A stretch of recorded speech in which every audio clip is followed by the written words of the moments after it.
हमारे पास जो होता है, देखते हैं क्यों हम किसी केमिकल इक्वेशन को क्यों हम उसे बैलेंस करते हैं, अनबैलेंस की अवस्था में क्यों नहीं छोड़ देते, क्या रीज़न है कि हम किसी केमिकल इक्वेशन को बैलेंस करें।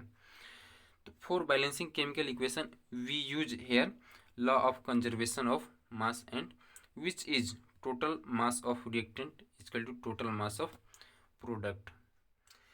एक चीज़ है जो मैं पहले बता देना चाहता हूँ कि इधर वाला जो साइड के हैं इक्वेशन में, इस साइड के जो पार्ट हैं इनको क्या बोला जाता है, रिएक्टेंट बोला जाता है। क्या बोला जाता है, रिएक्टेंट।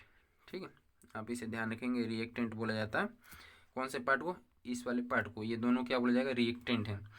और जो हमें प्राप्त होते हैं उसे क्या बोलते हैं, प्रोडक्ट बोलते हैं। क्या बोलते हैं, प्रोडक्ट। प्रोडक्ट, ठीक है। तो आपको ये पता होना चाहिए कि रिएक्टेंट इस साइड वाले रिएक्टेंट होते हैं, ये वाले साइड रिएक्टेंट, ये वाला साइड आपके प्रोडक्ट होते हैं। ठीक है, क्योंकि जब फार्मूला ये मैं आपको पढ़ के बताऊँ तो समझ में आए कि क्या होते हैं रिएक्टेंट, क्या होते हैं प्रोडक्ट। तो लॉ ऑफ कंजर्वेशन ऑफ मास क्या कहता है कि टोटल मास ऑफ रिएक्टेंट, यानी जो रिएक्टेंट के जितने मास होगा उतनी क्या होगा आपका total mass of product, product के भी उतने मास होंगे। ऐसे सेकेंड तरीके से बोला जाता है कि number of atom of an element before reaction, reaction से पहले जितने नंबर ऑफ एटम होंगे किसी एलिमेंट के, उतनी number of atom of same element after reaction, यानी रिएक्शन के बाद भी उतने एलिमेंट रहने चाहिए। जैसे कि आप देख सकते हैं कि यहाँ जो था आपका H2 था, O2 था, तो H2 पहले था रिएक्टेंट में यानी रिएक्शन होने से पहले, और यहाँ पे क्या लिख लिया था हमने 2H2 है, यानी हाइड्रोजन हमने इसके 4 एटम लिख दिए थे, जिससे हम क्या हो गया था, अनबैलेंस हो गया था। तो बैलेंस करने के लिए क्या होनी चाहिए, conservation of mass, conservation of मास से क्या होता है कि पहले वाला जो एलिमेंट में, पहले वाला टोटल मास ऑफ रिएक्टेंट जो होता है, यानी जितने एटम होंगे रिएक्टेंट में उतने ही एलिमेंट के एटम होंगे प्रोडक्ट में। ठीक है, ये तला यानी कहने का टोटल मतलब ये है कि किसी भी अनबैलेंस इक्वेशन को बैलेंस करने का मुख्य कारण क्या है, conservation of, law of conservation of मास है। ठीक है, अब देखते हैं next topic, balancing of chemical equation. किसी भी केमिकल इक्वेशन को बैलेंस क्यों किया जाता है, तो आपने समझ लिया, लेकिन किसी भी केमिकल इक्वेशन को बैलेंस कैसे करते हैं ये समझते हैं। मैंने यहाँ कुछ केमिकल इक्वेशन लिए हैं जिन्हें हम बैलेंस करेंगे। ठीक है, तो सबसे पहले मेथड जानते हैं, जब हम बैलेंस करेंगे तो इन chemical equation balance these one by one continuous. ठीक है, तो हम क्या करते हैं, कंटिन्यूस एक एक करके धीरे धीरे बैलेंस करते हैं। कैसे, सबसे पहले हम मेटल को बैलेंस करते हैं किसी केमिकल इक्वेशन, जैसे जिंक, कॉपर हो गया, सोडियम हो गया, एल्युमिनियम हो गया, आयरन हो गया। तो पहले हम मेटल को बैलेंस करते हैं, फिर क्या करते हैं non metal, carbon, sulphuric acid, chlorine हो गया आपका, ऐसे करके नाइट्रोजन, हीलियम, इन सभी को क्या करते हैं, उसके बाद नॉन मेटल को बैलेंस करते हैं, फिर ऑक्सीजन को बैलेंस, फिर हाइड्रोजन को बैलेंस, और लास्ट में भी फिर से नहीं होता तो फिर से दोबारा इसे कंटिन्यूस प्रोसेस करते जाते हैं। कैसे समझते हैं इस मेथड को कैसे यूज करते हैं। एक आपका अनबैलेंस इक्वेशन दिया हुआ है, कार्बन प्लस ऑक्सीजन से मिले क्या बना, CO यानी कार्बन मोनोऑक्साइड। ठीक है, तो कार्बन आपका 1 है, ऑक्सीजन जो है आपको 2 एटम है, कार्बन का 1 एटम है, लेकिन प्रोडक्ट में क्या है, कार्बन का भी 1 एटम है और ऑक्सीजन का भी 1 ही एटम है। तो बैलेंस करने के लिए हम फार्मूले चेंज नहीं करते, पहला रूल, फार्मूला चेंज नहीं करेंगे। ठीक है, हम उसकी मात्रा को कम अधिक कर सकते हैं। जैसे यहाँ कार्बन अगर 1 है तो इसको हम 2 कर सकते हैं। ठीक है, तो सबसे पहले देखते हैं कार्बन को बैलेंस, यहाँ शुरुआत में देखते हैं, यहाँ पे यहाँ कार्बन 1 है, यहाँ कार्बन का जो एटम है 1 है, यहाँ भी कार्बन का एटम 1 है, यहाँ ऑक्सीजन का एटम 2 है, यहाँ पे ऑक्सीजन का एटम 1 है। सबसे पहले बैलेंस करने के लिए क्या करते हैं, इसे 2 से मल्टीप्लाई कर देते हैं। क्या करते हैं, 2 से मल्टीप्लाई, जिससे ऑक्सीजन बैलेंस हो जाए, O2 अब बैलेंस हो गया। ठीक है, लेकिन फार्मूला चेंज नहीं करेंगे, सामने 2 3 4 5 लिखेंगे तो क्या होता है, उसका प्रोडक्ट मल्टीपल हो जाता है। ठीक है, 2 गुना हो जाता है, 3 गुना हो जाता है, लेकिन उसका जो फार्मूला है उसे हम चेंज नहीं करना है। जैसे कार्बन मोनोऑक्साइड का जो फार्मूला है CO, इसका हमें चेंज नहीं करना। ऑक्सीजन का जो फार्मूला O2 है इसे चेंज नहीं करना। कार्बन का जो फार्मूला है उसे हम चेंज नहीं करना है, इसको केवल सामने कुछ नंबर से मल्टीप्लाई कर सकते हैं। ठीक है, क्या हम ऑक्सीजन को बैलेंस करने के लिए 2 ऑक्सीजन या 1 ऑक्सीजन बैलेंस करने के लिए हमने क्या किया, इसमें 2 से मल्टीप्लाई कर दिया। तो अब यहाँ O2 और ये O2 2 यानी कुल मिला के 2 एटम हो गए दोनों साइड। इसके बाद हम क्या करते हैं कि यहाँ जो कार्बन है, अब भैया यहाँ तो डबल हो गया ना कार्बन, तो यहाँ भी तो डबल चाहिए, यहाँ डबल कार्बन हो गए। ऑक्सीजन तो हमने बैलेंस कर दिया, कार्बन कैसे बैलेंस होगा, तो कार्बन के लिए क्या करेंगे, फिर से कार्बन में भी 2 से मल्टीप्लाई कर देंगे, तो 2C + O2 क्या बनेगा आपका 2CO। तो अब जाके केमिकल इक्वेशन बैलेंस हुआ, बिना फार्मूला चेंज हम नहीं करते हैं, केमिकल फार्मूले में कोई चेंजेस नहीं होंगे। ओके, देख लीजिए मैं लिख भी दिया हूँ, जिससे अगर कोई कन्फ्यूजन बिल्कुल ना रहे। तो चलिए आगे हम बढ़ते हैं। अब तो कुछ नहीं है, इसमें बढ़ते हैं आगे। तो स्टूडेंट, सॉल्यूशन ना होने की स्थिति में A, B, C और D दोनों में से किसी एक का वैल्यू स्वयं में रख, चलिए वो तभी आएगा तो देखेंगे। तो स्टूडेंट एक और एग्जांपल देखते हैं, सेकंड नंबर। यहाँ क्या कर रहे हैं हम, केमिकल इक्वेशन दिया हुआ है, इसे हम बैलेंस कर रहे हैं, ठीक है। तो आप ध्यान रखेंगे अनबैलेंस दिया हुआ है पहले से ही, हम इसे बैलेंस कर रहे हैं। तो आपका ये दिया Mg3N2 + H2O, इस रिएक्शन कराएगा तो क्या बना, मैग्नीशियम हाइड्रोक्साइड और NH3 यानी अमोनिया बना है, ठीक है। तो यहाँ Mg3N2 + H2O हमने सबसे पहले क्या किया, MgOH2 और NH3, इस इक्वेशन को सबसे पहले हम लिखते हैं। तो देखते हैं यहाँ पे सबसे पहले मैग्नीशियम को, क्योंकि ये हमारा एलिमेंट है, ठीक है, एलिमेंट नहीं क्या है आपका, ये मेटल है, ठीक है। मेटल को सबसे पहले बैलेंस करते हैं। तो Mg3 आपका क्या, मैग्नीशियम का 3 एटम यहाँ पे, तो हम क्या करते हैं, यहाँ एक ही एटम है ऊपर में, तो इसे हमें बैलेंस करना होगा, तो इसके लिए हम 3 से मल्टीप्लाई कर देंगे मैग्नीशियम में। तो हमने क्या किया, यहाँ पे इसे हमने 3 से मल्टीप्लाई कर दिया, ठीक है। तो अब हमारा मैग्नीशियम क्या होगा, बैलेंस हो गया। अब देखते हैं नाइट्रोजन के लिए। नाइट्रोजन N2 जो है, नाइट्रोजन देखिए आपका यहाँ NH3 है, तो नाइट्रोजन तो सिंगल है, तो इसीलिए हमें क्या करना पड़ेगा, यहाँ पे वो इसमें पूरे में 2 से प्रोडक्ट करनी पड़ेगी, मल्टीप्लाई करनी पड़ेगी, ठीक है। तो हमने 2 इसमें मल्टीप्लाई कर ली, ठीक है। तो अब जो है नाइट्रोजन बैलेंस हो गया, लेकिन देखिए क्या, मैग्नीशियम बैलेंस है, नाइट्रोजन बैलेंस है, अब हाइड्रोजन और ऑक्सीजन बैलेंस है। तो इसको हम चेक करते हैं सबसे पहले। तो देखिए यहाँ कितना हाइड्रोजन है, हाइड्रोजन को पहले करेंगे, या आप ऑक्सीजन को भी पहले कर सकते हैं। तो ऑक्सीजन देखिए आपका कितना है, यहाँ देखेंगे 3 2 ऑक्सीजन है। इसका मतलब क्या, आपको समझाता हूँ। जब इसका OH का 2 लिखा होता है ना नीचे, इसका मतलब आपका हाइड्रोजन भी 2 और ऑक्सीजन भी 2। और जब सामने 3 हो तो 2 2 पहले से 3 दूना 6 हो जाएंगे, ठीक है। तो 6 ऑक्सीजन हो जाएंगे और 6 हाइड्रोजन हो जाएंगे। तो यहाँ आपका 3 दूना 6 ऑक्सीजन है पहले से ही। अब यहाँ कितना ऑक्सीजन है आपके पास, 1 ऑक्सीजन है, तो हमें क्या करना होगा, यहाँ पे 6 से मल्टीप्लाई करनी पड़ेगी, वेरी सिंपल। तो आपने ऑक्सीजन को क्या कर लिया, बैलेंस कर दिया हमने 6 से मल्टीप्लाई करके, ठीक है। अब क्या करना, अब देखने के भैया हमने यहाँ तो 6 लिख दिया, अब क्या हाइड्रोजन बैलेंस हुआ। तो हाइड्रोजन देखिए आपका 6 2 12 हाइड्रोजन यहाँ पे, 3 2 6 हाइड्रोजन यहाँ पे हो गया आपका, और ये 3, तो 6 3 नहीं, देखिए ये 3 जरूर है, 3 2 6 इधर हो जा रहे हैं, और 3 2 6 इधर हो जा रहे हैं। तो कुल मिला के आपका कितना हो गया, 6 यहाँ और 6 यहाँ, यानी कुल मिला के 12 हाइड्रोजन इधर भी है, 6 2 12 हाइड्रोजन इधर भी है। तो यानी ये आपका इक्वेशन बैलेंस हुआ। तो सबसे पहले हमने क्या किया, मैग्नीशियम को बैलेंस किया, फिर नाइट्रोजन को बैलेंस किया, फिर ऑक्सीजन को बैलेंस किया, फिर हाइड्रोजन को एक एक करके बैलेंस करते जाते हैं, हमारा टोटल इक्वेशन बैलेंस हो जाता है। नेक्स्ट में देखते हैं, नेक्स्ट में हमारे पास क्या है। नेक्स्ट में जो है हमने कॉपर ऑक्साइड का रिएक्शन करा दिया NH3 अमोनिया से, तो हमारे पास क्या मिला, copper plus nitrogen plus H2O यानी जल मिल गया, ठीक है।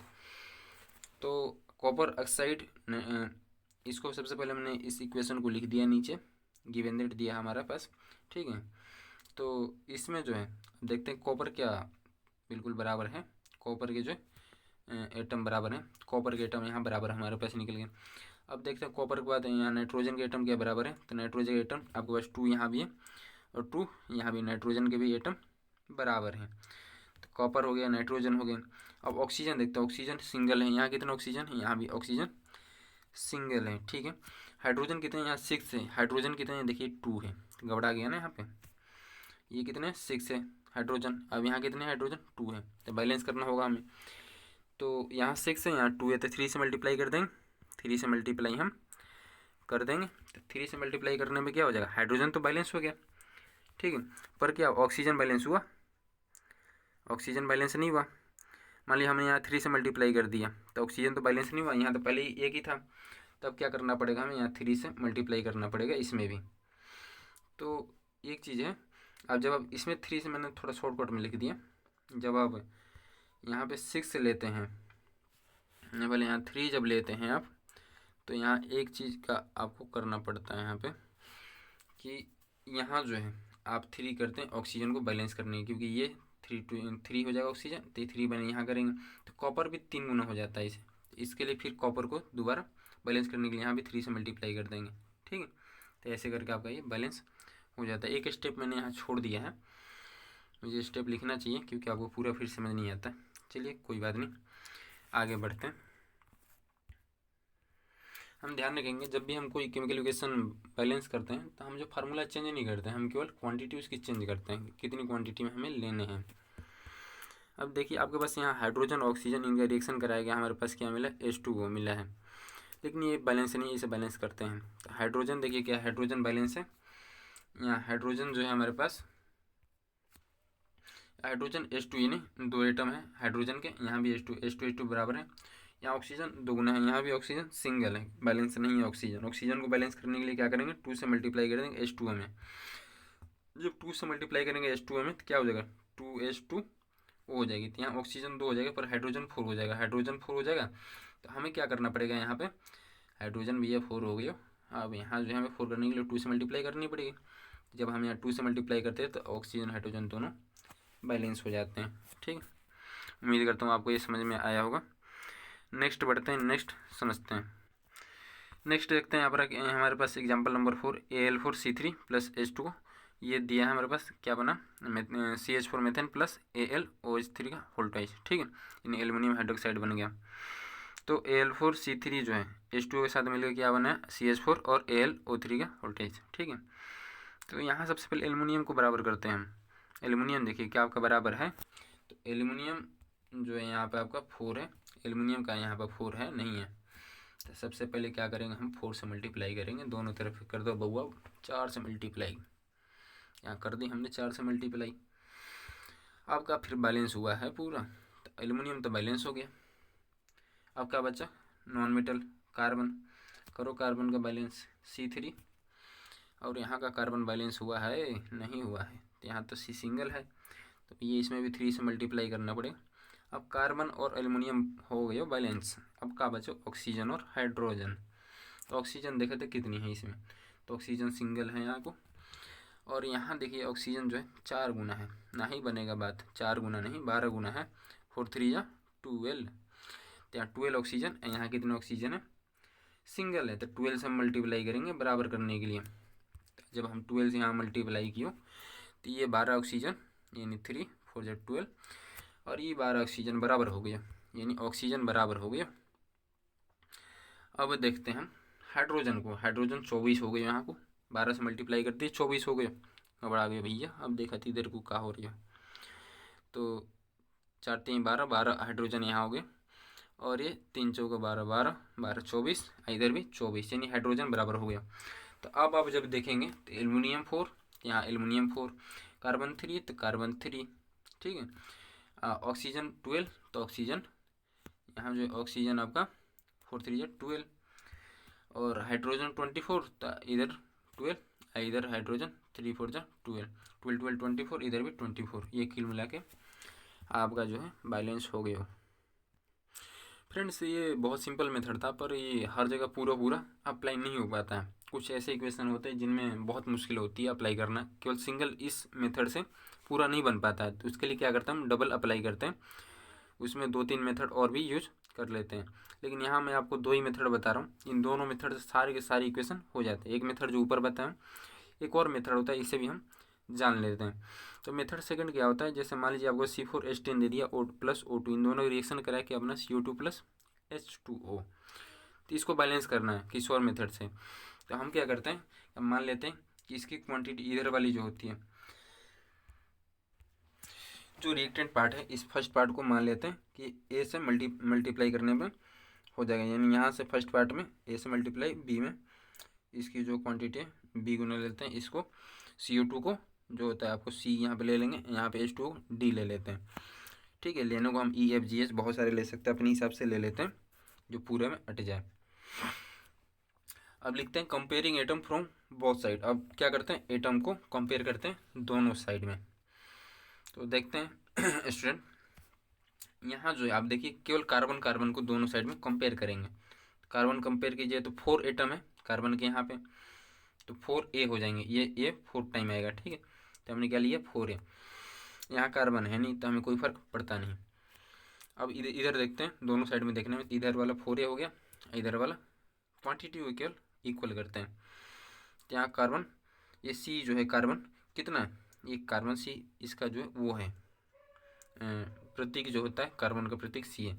ये C जो है क्वांटिटी को शो करता है, छोटा वाला C है, कार्बन बड़ा वाला C है। ठीक है, यहाँ कितना कार्बन है, 1 है, तो 1 इंटू C क्या हो जाएगी आपकी C, तो 4A बराबर क्या होगी आपकी C। ऐसे ही सॉल्व करते हैं और के लिए, कार्बन के लिए हो गया। अब देखते हैं हाइड्रोजन के लिए। देखिए हाइड्रोजन या क्वांटिटी कितनी 10 है, 10 है इजकल टू क्या हो जाएगा आपका, इधर देखिए हाइड्रोजन कितनी क्वांटिटी है H2 यानी 2 है, तो 2D हो जाएगी क्वांटिटी। ठीक है, तो 10 है इजकल टू 2D। नेक्स्ट देखते हैं ऑक्सीजन बचा हमारे पास, तो 2B, 2 ऑक्सीजन के एटम है, तो 2 इंटू बी 2B हो जाएगी, तो 2B इजकल टू क्या हो जाएगी आपकी, ऑक्सीजन क्वांटिटी कितनी है 2C। इधर देखिए इधर भी है ऑक्सीजन, यहाँ दोनों साइड है, तो हम क्या करते हैं 2C अब प्लस में लिख देते हैं, जब इधर है तो प्लस 1D यानी कुल मिलाकर D होगी, तो 2B इजकल टू क्या हो जाएगी 2C प्लस D। ठीक है, इस तरह लिखना पड़ता है हमें। अब देखिए इन्हें हम सॉल्यूशन करते हैं, चाहे तो सॉल्यूशन बिना किए भी हो जाएगा। ठीक है, यहाँ पूरा मैथमेटिक्स हम अप्लाई नहीं करते हैं।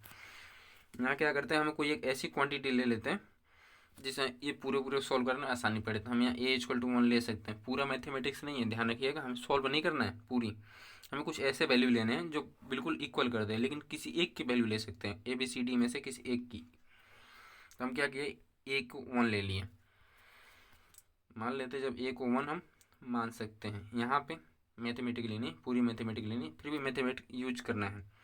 इस एक को हम अपने तरीके से कुछ भी मान सकते हैं, इससे केमिकल इक्वेशन में कोई फर्क नहीं पड़ने वाला। A इक्वल टू जब हम 1 मानते हैं तो C इक्वल टू 4, ऐसे करके D और B का वैल्यू हमने निकाली 13/2। ठीक है, अब इनको पुट करते हैं फिर से वापस A B C और D के जगह पे, तो देखते हैं स्टूडेंट क्या होता है आगे। तो स्टूडेंट यहाँ जो वैल्यू आई है A equal to 1, B equal to 13/2, C equal to 4 और D equal to D equal to जो आपका आई है 5। लेकिन इससे पहले आगे बढ़ने से पहले एक चीज़ बताता हूँ, सोल्यूशन ना होने की स्थिति में, जैसे मान लीजिए ABCD का वैल्यू नहीं निकल रहा है, ऐसे कंडीशन आ जा रही है, तो ABCD और D, ABC और D में से दोनों, इनमें से किसी में से भी किसी एक की वैल्यू कुछ भी हम ले सकते हैं। ठीक है, मैंने यहाँ लिखा भी है, दोनों में से किसी एक का वैल्यू स्वयं से रख सकते हैं, इनमें से किसी का भी एक वैल्यू, किसी एक का वैल्यू अपनी तरफ से रख सकते हैं, ये रूल है इसका। ठीक है, तो यहाँ हमने सॉल्व किया था A इक्वल टू 1 लेके, तो A इक्वल टू 1 आया था, B इक्वल टू 13/2, मैंने यहाँ पुट कर दिया वैल्यू, देखिए मैंने पुट कर दिया, C इक्वल टू 4 आया और D इक्वल टू 5 आ गया।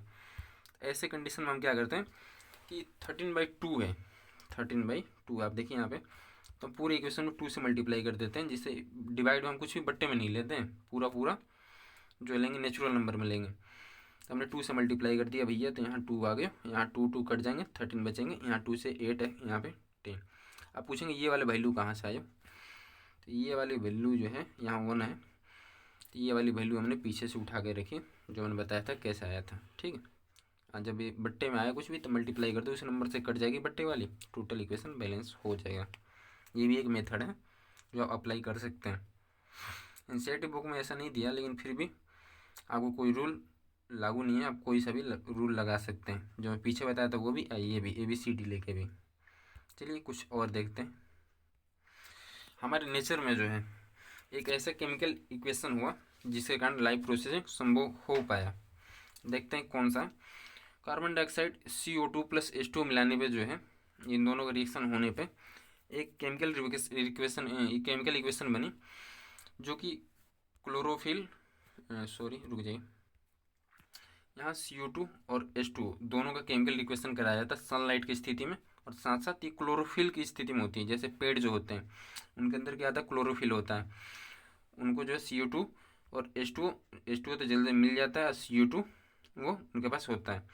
तो इन दोनों को क्या होता है कि जब CO2 H2O जब सनलाइट में मिलते हैं पेड़ को, तब क्लोरोफिल की उपस्थिति में, क्लोरोफिल उनके पत्तों में होता है, तो उनकी उपस्थिति में क्या बनाता हो, C6H12O6 यानी ग्लूकोज बनाता है। और क्या बनाता है, ऑक्सीजन और हाइड्रोजन पहले H2O यानी जल आपका छोड़ता है। तो ये केमिकल इक्वेशन अनबैलेंस है, अभी इसको हमें बैलेंस करना है। इस केमिकल इक्वेशन को लाइफ प्रोसेसिंग समझ सकते हैं। ये जो होता है लाइफ प्रोसेस के लिए जिम्मेदार होती है केमिकल इक्वेशन, हम इंसानों में भी और इन पौधों में भी। ठीक है, हम भी क्या करते हैं, ग्लूकोज जब हम पीते हैं तो हमारे अंदर सेम टू सेम ये भी अभिक्रिया होती है कि ऑक्सीजन जो क्या होता है सांस से लेते हैं और जल हमारे अंदर होता है, तो सेम टू सेम ये उल्टा भी हो जाता है इक्वेशन। लेकिन हमें क्लोरोफिल की आवश्यकता नहीं पड़ती, हम कार्बन डाइऑक्साइड छोड़ते हैं और जल हमारे अंदर होता है। ठीक है, आपने सोचा होगा ऑक्सीजन हम लेते हैं तो हमें थोड़ा एनर्जी सा महसूस होता है और फिर कार्बन डाइऑक्साइड हम छोड़ देते हैं, फिर क्या होता है, ग्लूकोज जो होता है एनर्जी के रूप में, एनर्जी फॉर्म के रूप में उभर जाता है। ठीक है, तो स्टूडेंट ये केवल अभी पेड़ पौधों के लिए है ये वाला इक्वेशन। तो समझते हैं यहाँ पे CO2 और H2O ये दो जो होता है केमिकल रिएक्शन करते हैं तो क्या बनता है, आपका ग्लूकोज बनता है, वो ऑक्सीजन और H2O यानी जल बनता है। इसीलिए पेड़ क्या करते हैं, केवल सनलाइट ले गए, क्लोरोफिल की उपस्थिति में कार्बन डाइऑक्साइड लेते हैं और थोड़ा जल लेते हैं और क्या करते हैं, ऑक्सीजन छोड़ते हैं, जिसके कारण हम सभी जीवित हैं आज। तो इसे बैलेंस करते हैं। तो बैलेंस करने का क्या रूल है, पहले इसे A लेना, इसे B लेना, इसे C लेना और इसे D लेना, इसे E लेना, कुछ भी ले सकते हैं, जितना है उतनी ले लेते हैं। ठीक है, अब जो कंपेयर करेंगे भैया, कार्बन से कार्बन, हाइड्रोजन से हाइड्रोजन, ऑक्सीजन से ऑक्सीजन करते हैं कंपेयर। यहाँ कार्बन को पहले कंपेयर करेंगे तो 1 है कार्बन, तो क्या हो जाएगा आपका A हो जाएगी, इसमें कार्बन है नहीं, ये वाले में कार्बन है नहीं, इसमें कितना कार्बन है 6, तो 6C, तो A इक्वल टू क्या हो जाएगी 6C, इधर कोई कार्बन नहीं है, इधर में कोई कार्बन नहीं है, तो आपका क्या हो जाएगा A equal to 6C। Okay, ऐसे करके हम सबको कंपेयर करेंगे, कभी फिर ऑक्सीजन से करेंगे कंपेयर, फिर ऑक्सीजन देख लीजिए मैं कर ही देता हूँ पूरा, O2 और A क्या हो जाएगी 2A हो जाएगी, तो 2A प्लस यहाँ देखिए सिंगल B है ना, वो सिंगल ऑक्सीजन है तो B हो जाएगी ये। ठीक है, तो 2A प्लस B मैंने इसका कहाँ लिखा है, यहाँ पे लिखा है। ठीक है, मैंने यहाँ लिखा है 2A प्लस B, कार्बन वाले ऑक्सीजन वाला जो है यहाँ लिखा हूँ 2A plus B equal to क्या हो जाएगी, ऑक्सीजन देखिए यहाँ 6 है तो 6C। ठीक है, ऑक्सीजन क्या 2 है तो 2D और यहाँ E है, ऑक्सीजन सिंगल है तो E लिखेंगे। ठीक है मैंने इसको यहाँ लिखा है, तो ये जो है मैंने ऑक्सीजन के लिए कर दिया। फिर हाइड्रोजन के लिए लिखेंगे तो हाइड्रोजन में कितना है, यहाँ पे देखिए यहाँ तो है नहीं हाइड्रोजन, यहाँ हाइड्रोजन है 2B, तो 2B इक्वल टू यहाँ मैंने लिखा है इसको 2B equal to 12C plus 2E। अब देखिए E के साथ भी ऑक्सीजन है, कितना ये मतलब ऑक्सीजन हाइड्रोजन जो है E के साथ भी है तो 2E है ना, हाइड्रोजन अभी ले रहे हैं 2E, तो 2E ये वाला हो गया 2E। अब देखिए इसको वाले को हमने सॉल्व किया है यहाँ पे, तो B इक्वल टू क्या हो गया 2 से डिवाइड कर दिया दोनों साइड में तो 6C प्लस E। तो हाइड्रोजन से हमें ये वाला इक्वेशन मिली, कार्बन से ये वाला ऑक्सीजन ये वाला इक्वेशन मिली, और ये वाला मतलब ऑक्सीजन से मिली है, ये वाला हाइड्रोजन से मिली है हमें, और ये वाला जो है हमें कार्बन से मिली इक्वेशन। ठीक है, तो इसको हम सॉल्व करना है। तो स्टूडेंट ये 3 इक्वेशन मैंने बता दिया था, ये ऑक्सीजन से, ये हाइड्रोजन से और ये कार्बन से हमने 3 इक्वेशन प्राप्त किए थे। ठीक है, इसको सॉल्व करते हैं। तो 2A प्लस बी जो है इसको मैंने उतार दिया सेम टू सेम यहाँ पे। अब ये क्या होगा 6C प्लस E, देखिए किसके बराबर है, B के बराबर है ना, थोड़ा बहुत तो मैथमेटिकली हम यूज कर सकते हैं। तो इसको 6C प्लस E को मैंने क्या लिख दिया 6C प्लस E को मैंने यहाँ B लिख दिया, क्योंकि 6C प्लस E जो है B के बराबर, B लिख दिया मैंने यहाँ पे, ये 2D का 2D उतार दिया। तो ऐसे करो थोड़ा बहुत हम इसे नज़दीक लाते हैं, B से B कैंसिल हो गया, तो 2A equal to 2D, 2A equal to 2D यानी D इक्वल टू A आ गया। ठीक है, अब देखिए यहाँ पे D इक्वल टू A आ गया, A 6C के बराबर है तो 6C भी इसके बराबर हो जाएगा, यानी तीनों ये आपस में बराबर होंगे। अब C इक्वल टू 1 ले लीजिए, हम बताया था जैसे मैंने किसी एक की वैल्यू ले सकते हैं अपनी मर्जी, किसी एक की ABCDEFGH कुछ भी हो उसमें से एक की केवल वैल्यू हम अपनी तरफ से ले सकते हैं।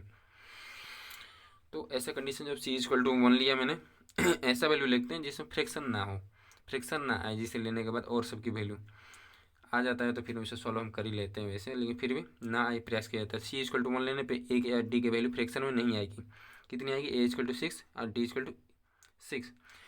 अब देखिए हमें क्या क्या वैल्यू मिल गया, सी हमने रख लिया अपनी तरफ से, ए मिल गया, डी मिल गया। अब हमारे पास दो बचे बी और ई, इनके जो है निकालने पड़ेगा वैल्यू, क्योंकि हम केवल एक ही का मान सकते हैं, ए बी सी डी में से किसी एक वैल्यू मान सकते हैं, दो की नहीं मान सकते कुछ भी अपनी तरफ से। तो देखिए अब बी और ई, इनमें एक बीच का इक्वेशन जो है हमें फाइंड करना होगा। तो बी और ई में जो इक्वेशन है वो आपका ये है, लेकिन यहाँ वैल्यू हमें सी की रखनी पड़ेगी, तो सी की रख दीजिए 1। तो क्या हो जाएगा, बी इक्वल टू 1 प्लस ई आएगी, ठीक है। तो स्टूडेंट एक चीज़ है, हमें ये यहाँ केवल एक रिलेशन मिला है, पूरा पूरा रिलेशन मिला है, यहाँ सॉल्व नहीं हो पा रहा है, ये ऐसे कंडीशन फंस गई जिसे सॉल्व हम इसे नहीं कर सकते हैं।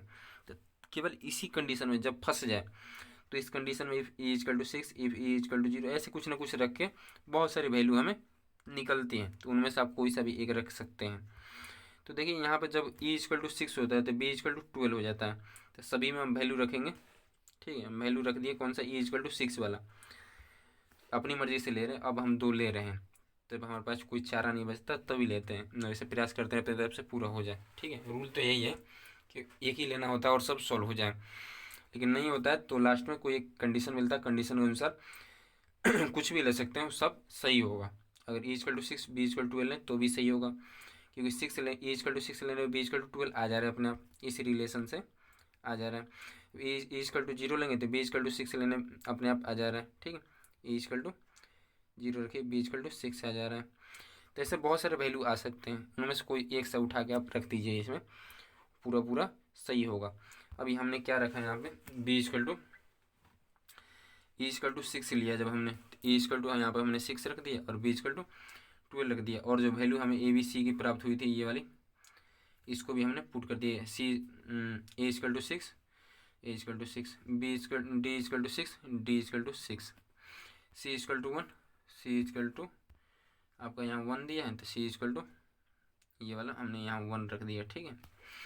तो अब बचा केवल दो ही चीज़, बी और ई। तो यहाँ पे जब आप ई इक्वल टू 6 लेंगे यहाँ पे, तो आप बी इक्वल टू 12 रखेंगे। जब आप ई इक्वल टू 0 लेंगे, यहाँ पे ई इक्वल टू 0 लेंगे, तब हम क्या करेंगे, जब ई इक्वल टू यहाँ जब आप 0 लेंगे तो ई इक्वल टू 0, तो बी इक्वल टू 6, तब आपको यहाँ पे बी इक्वल टू 6 लेना। अब बात है कौन सा सही है, तो सारे सही हैं, इसमें से कोई सा भी गलत नहीं है, आप कोई सा भी एक लिख सकते हैं, ठीक है, बैलेंस करने के लिए। तो ऐसे इसमें 2 3 4 5 बहुत सारे इक्वेशन बन सकते हैं जो एक दूसरे को बैलेंस कर सके। E equal to 0, E equal to 2, E equal to 3, E equal to 4, कुछ भी रखिए, कोई दिक्कत नहीं, ठीक। देखिए मैंने यहाँ रखा भी है, E equal to 6, B equal to 12, पे ये वाला आ गया। अब ई इक्वल टू 0 और बी इक्वल टू 6 रखने पे देखते हैं, E equal to 0 B equal to 6 रखने पे आपका 6 CO2 प्लस 6 H2O। अब क्या होगा, ई इक्वल टू हमने 0 रख दिया, यहाँ ई वाला कंडीशन यहाँ बचा ही नहीं कुछ, ई की जगह पे 0 हो गया, तो सारे ही 0 हो गए। तो ऐसे करके आपका ये वाला भी बिल्कुल का बिल्कुल पूरा 100% दोनों सही है।